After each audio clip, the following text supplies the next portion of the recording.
బ్రహ్మ ముహూర్తం అనేది సూర్యోదయానికంటే ముందర ఉండేది. అంటే 88 నిమిషాలు ముందర, అంటే సూర్యోదయానికి 2 గంటల ముందు ఉండే సమయాన్ని మనం బ్రహ్మ ముహూర్తంగా నిర్ణయించుకుంటాం.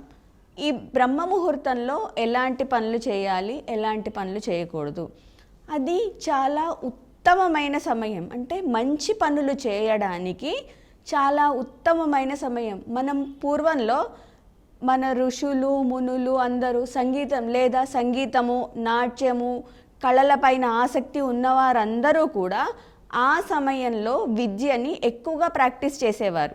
అంటే కాన్సంట్రేషన్ అనేది ఆ సమయంలో చాలా ఎక్కువగా ఉంటుంది. ఎక్కడ డిస్టర్బెన్స్ అనేది ఉండదు.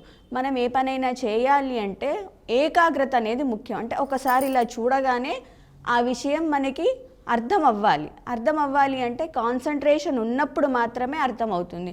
అందుకనే మామూలుగా ఇళ్లల్లో కూడా ఏం చేస్తూ ఉంటారు, పిల్లల్ని కొంచెం ఏవైనా హార్డ్ సబ్జెక్ట్స్ ఉన్నాయి, వీళ్ళకి ఇది తొందరగా రావట్లేదు అనుకున్నప్పుడు ఉదయాన్నే లేపి నువ్వు ఈ సబ్జెక్ట్ని ఇప్పుడు నేర్చుకుంటే నీకు తొందరగా వస్తుంది అనే విషయాన్ని మనకి చెప్తూ ఉంటారు.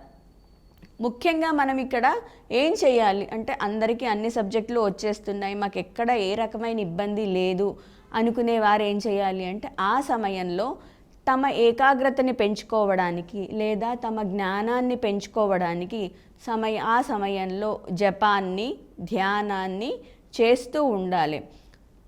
లేచి ఫ్రెష్ అప్ అయ్యి కూర్చుండి జపం చేసుకుంటూ ఉండడం వల్ల ఆ సమయంలో జపంకి ఎక్కువ ప్రాధాన్యత వస్తుంది. ఏమొస్తుంది అంటే మనం చేసే జపానికి కాన్సంట్రేషన్ పెరుగుతుంది. మనం ఏం చేస్తున్నాము, ఉచ్చారణ దోషాలు ఏమైనా ఉన్నాయా లేవా అనే విషయం, అంటే చుట్టుపక్కల అంతా ప్రశాంతంగా ఉండడం వల్ల మనం చేసే పని మీద మనకి కాన్సంట్రేషన్ ఉంటుంది. అందు గురించని ఆ సమయంలో జపం చేయడం లేదా ధ్యానం చేయడం.